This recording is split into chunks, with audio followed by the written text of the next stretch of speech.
son dos artesanías que prácticamente están perdidas en San Gabriel, ¿no? Es la confección de los aparatos, ya no se ve. la confección de los peines, ¿no?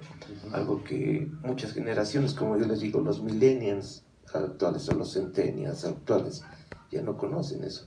Así es. A lo mucho conocen una peinilla de plástico y nada más. Bueno, y Willy, se han perdido tantas cosas tradicionales. Yo recuerdo, por ejemplo, y entiendo que ustedes recordarán, los delicados, los pancitos pequeñitos y duros, ¿no es cierto?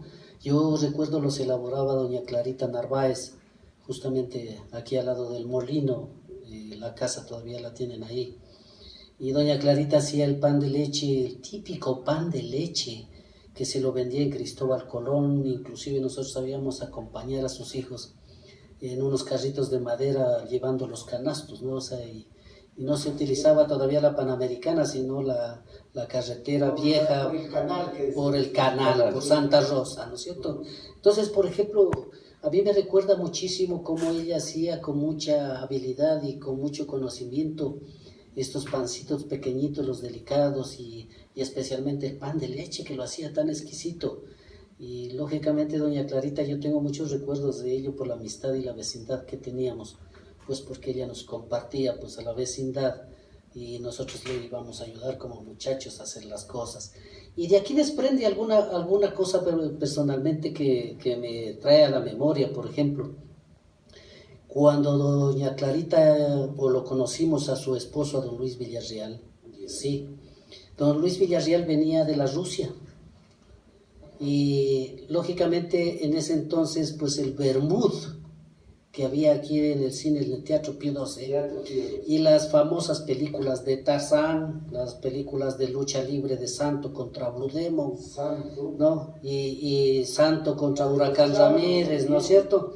Me llevó bastante a recordar a Walter Villarreal, ¿sí?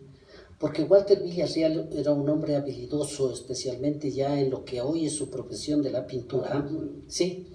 Entonces Walter recibió una cámara que le trajo el papá, una cámara para proyectar filminas, y Walter hizo una especie de teatro en un cuartito de su casa y nos invitaba a toda la juventud, a todos los niños que vivíamos acá en el sector, y la entrada era la mitad de un caramelo.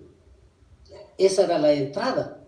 Entonces, claro, era una entrada simbólica porque prácticamente esos caramelitos luego nos los devolvía prácticamente entregándonos a todos los muchachos que íbamos a esas funciones.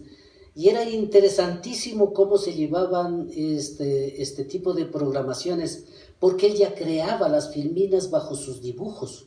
Es decir, ya hacía sus escenas con la finalidad de darnos una complacencia a los muchachos.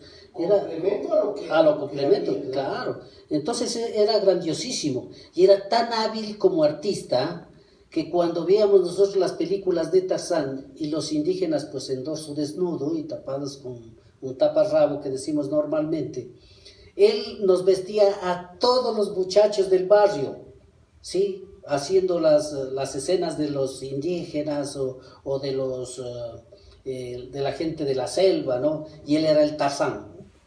Entonces, como había unos árboles de capulí en su propiedad, ¿no? Tenía construido la casa de Tarzán y de todo, y nos llevaba a nosotros, pues. Es decir, era fantástico y genial la concurrencia de la muchachada, porque no solamente se convivía eso, él tenía un ring para remedar a Santo Blue Demon, él mismo hacía las máscaras, se dedicaba a hacer todo ese tipo de cosas. Habilidoso, de sobremanera, por eso me cabe tomarle el nombre a este muchacho.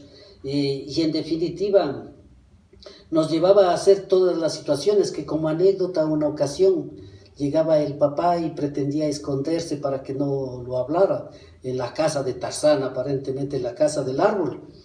Y para disculparse con el papá le dice: papi, aguanta, te voy a demostrar que el perro sabe volar en el cable, ¿no? Y lo pone así, lo amarra las patitas al perro y el perro se cayó no al suelo, pues. Entonces, o sea, era un hombre ingenioso. Y digo, bueno, el que viene de buenos padres con recuerdos, pues caramba, se lo hace todo, porque yo quisiera recordar, no sé, cuando el tiempo de las mingas, la gente lleva personajes olvidados en la historia. Y el objetivo principal de este programa es ese: visibilizar lo que no hemos visibilizado. A veces nos quedamos solo en el esnobismo de los nombres y los apellidos rimbombantes, sin tomar en cuenta que, como dicen, la historia la hace el pueblo mismo. Y ojalá, después de esta maratón de barrios, comiencen a visibilizarse nombres nuevos. En este programa hemos visto algunos nombres nuevos. Y sobre todo un saludo muy grande para mi querido Walter Ramiro Villarreal. Es un nacido oyente de Folcloreando, con su creatividad tan loca que tiene, ¿no? Sigue con el proyecto de 04 Televisión ahorita en Quito. Es un pintor que rompe esquemas. Fue el primero en traer acá a San Gabriel el primer videoclub, ¿no? Cuando aparecía el Betamax, y aquí todavía él creo que se trajo unas 5 películas, y esas 5 películas andaban por todo San Gabriel alquiladas. Y se hizo un videoclub que después fue uno de los más grandes de la provincia. Inclusive incursionó en la música con los Géminis. Y también me acuerdo justo de lo que dice, que él sabía hacer esto de Tarzán y todo. Entiendo por qué en los años 90, junto a Betty Chulde, hicieron un equipo de teatro y dramatizaban y filmaron en esa época con esas cámaras que tocaba cargarlas al hombro, algunas leyendas propias de acá de San Gabriel. Ojalá algún momento podamos tenerlo acá a Walter. Hemos conversado vía telefónica y sí, ojalá podamos tenerlo, porque también es una institución dentro de lo que es la identidad cultural de Montúfar, ¿no? Saludamos a Walter, sabemos que está conectado con nosotros, y hacemos el compromiso para ir visibilizando nuevos personajes, nuevos hechos, y sobre todo valorar lo que somos nosotros. Seguimos. Sí, mi Willy. En nuestro espacio cultural de 04 Televisión de Ecuador tenemos la oportunidad de presentar a los valores del arte, la plástica, la cultura, las letras de Ecuador. Bienvenidos a nuestra programación.